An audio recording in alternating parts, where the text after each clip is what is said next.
विद्या संबल योजना 2025-26 जिसके फार्म दोस्तों शुरू हो गए हैं। आप इसके आवेदन कर सकते हो।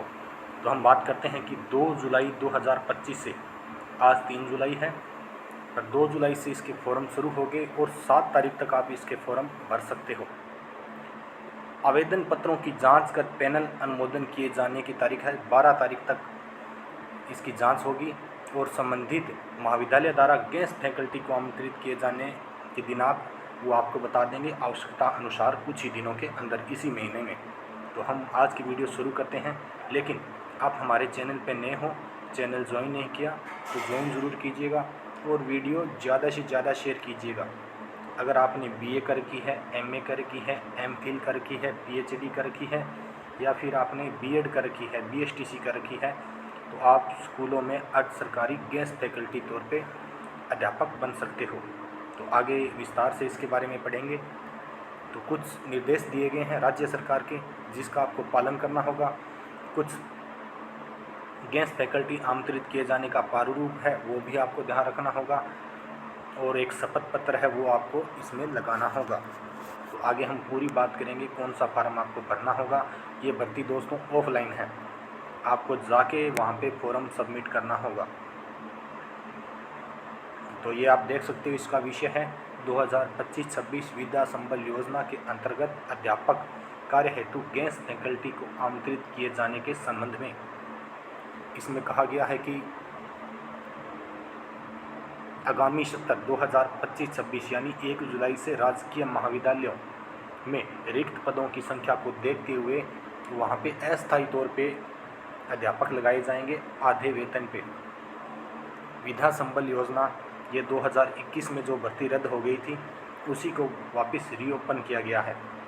तो जिसके अंदर कहा गया है कि सेमेस्टर प्रणाली के अंतर्गत सत्र प्रारंभ होने से पूर्व आवेदन प्राप्त कर निर्धारित प्रक्रिया का पालन सुनिश्चित करते हुए गेस्ट फैकल्टी आमंत्रित किए जाएंगे और प्रत्येक सेमेस्टर का अध्यापन करवाया जाएगा। सेमेस्टर प्रणाली के अंतर्गत प्रत्येक सेमेस्टर की परीक्षा प्रारंभ होने अथवा पाठ्यक्रम पूर्ण होने तक ही अध्यापन कार्य करवाया जाना सुनिश्चित करें।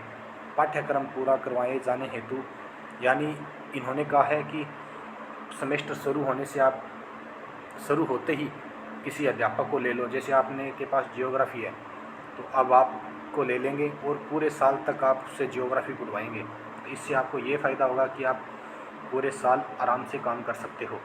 लेकिन आपकी इसके अंदर उम्र कम से कम 21 वर्ष होनी ज़रूरी है। तो उससे छोटे तो बच्चे स्कूल में मिल जाएंगे। तो ये उम्र इसकी मांगी है। अब हम बात करते हैं कि आप प्रतिदिन पढ़ाओगे। जैसे 1 घंटा आप पढ़ा रहे हो तो आपको 800 रुपये दिए जाएंगे प्रति घंटे के, और सप्ताह में आप अधिकतम 14 घंटा पढ़ा सकते हो। तो यानी आपको 11 से 12 हज़ार के रुपये के लमसम एक सप्ताह के मिल जाएंगे। अगर इससे ज़्यादा पढ़ाते हो तो 30 से 35 हज़ार तक आप आसानी से कमा सकते हो। इसमें और लिखा है कि शपथ के बारे में मैंने एक अच्छे से समझ लिया है कि ये नोटिस आप पूरा अच्छे से पढ़ लेना। बाद में ऐसा ना हो कि आप 2 महीने काम करने के बाद में आपको हटा दें और आप विरोध करो कि हमें क्यों हटाया। तो सरकार आपको जी करे तब हटा सकती है। आपको अस्थायी रूप से ले रही है, ना कि स्थायी। यह व्यवस्था पूर्ण रूप से अस्थायी इन्होंने लिखा है ये, तथा सत्र प्रणाली के अंतर्गत सेमेस्टर की परीक्षा प्रारंभ होने, पाठ्यक्रम पूरा होने तथा विद्यालय द्वारा पाठ्यक्रम पूरा करवाए जाने हेतु निर्धारित अवधि इनमें से जो भी पहले हो नियमित नियुक्ति का दावा नहीं करूँगा। यानी आप दावा नहीं कर सकते कि मुझे तो अभी आए हुए 2 ही महीने हुए हैं, अभी तो पूरा साल पढ़ा है, मैं पूरा पाठ्यक्रम करा के जाऊँगा। वो आपका जिम्मेदारी नहीं है, वो उस स्कूल के अध्यापकों की है, प्रिंसिपल की है, सरकार की है। तो आपको अस्थायी रूप से वो एक बार ले रहे हैं तो कभी भी हटा सकते हैं। संख्या बिंदु 8, इस व्यवस्था से नियमित नियुक्ति या अन्य किसी भी कारण से मुझे यदि गेस्ट फैकल्टी के रूप में नहीं बुलाया जाता या हटाया जाता है तो मेरे द्वारा न्यायिक प्रशासनिक स्तर पर कोई दावा प्रस्तुत नहीं किया जाएगा। तो ये भी इन्होंने लिखा है कि आपको अगर हटा दिया या आपने जो भी काम पूरा नहीं करवाया या आपने कुछ भी किया हो तो आपको हटाने जाने के खिलाफ आप न्यायालय में नहीं जा सकते, आप अपना कोई भी दावा नहीं रख सकते, क्योंकि इन्होंने पहले ही लिख दिया है कि आप एक गेस्ट फैकल्टी के रूप में अस्थायी भर्ती होंगे। तो ये थे इसके दिशा निर्देश। आगे हम इसके फोरम की बात करेंगे कि आपको कौन सा फोरम भरना होगा। पर लेकिन जैसे कि अलग अलग इसमें स्कोर दिया गया है, जिस प्रकार आपने स्नातक में आपके 80% से ऊपर नंबर है तो आपको 21 नंबर अलग से मिलेंगे, लेकिन आपके 60 से 80 के बीच में है तो आपको 19 नंबर मिलेंगे। यानी दो स्टूडेंट को तुलना करने में इन्हें आसानी हो जाएगी। अगर किसी स्टूडेंट के 60% नंबर है तो उसे 19 नंबर, 80% नंबर है तो 21 नंबर दे के 21 वाले को अध्यापक ले लिया जाएगा स्कूलों में। तो आवेदन बहुत आएंगे। 55 से 60 तक है तो आपको 16 नंबर, और 45 से 55 तक है तो आपको 10 नंबर इसमें दिए जाएंगे। अधि स्नातक में भी इसी प्रकार नंबर बांटे गए हैं 25, 23 और 20 के रूप में। अगर आपने एमफिल कर रखा है, आपके नंबर 70 से अधिक हैं तो आपको 7 नंबर दिए जाएंगे, और ऊपर वालों ने अगर एमफिल नहीं किया तो उसी के नंबर मिलेंगे, इसको 7 नंबर अधिक मिल जाएंगे। 55 और 60 के तक हैं तो आपको 5 नंबर। अगर आपने पीएचडी कर रखी है तो ये बहुत ही, अगर किसी व्यक्ति ने पीएचडी वाले आवेदन करते हैं तो उसका आराम से हो जाएगा, क्योंकि उसे 25 नंबर औरों से ज़्यादा मिलेंगे। अगर आपने जेआरएफ नेट कर रखी है तो आपको 10 नंबर मिलेंगे। अगर सीधा आप नेट क्वालिफाई हैं तो आपको यहाँ पे 8 नंबर मिलेंगे, और सेट आपने कर रखी है तो आपको 5 नंबर मिलेंगे। और इसके अलावा शोध प्रकाशन विश्वविद्यालय अनुदान आयोग द्वारा सूचीबद्ध प्रकाशित प्रत्येक शोध ये कुछ आपने कर रखा है तो इसके भी आपको अलग अलग नंबर इसमें दिए गए हैं।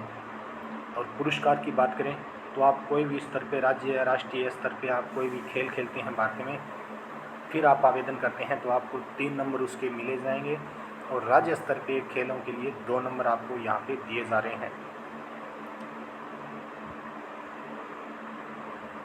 यदि आपके अनुभव अवधि 1 वर्ष से कम है तो अंकों का अनुपात के रूप में घटा दिया जाएगा। तो ये उस प्रकार आपको वरीयता के देखते हुए आपको अलग अलग नंबर दिए जाएंगे।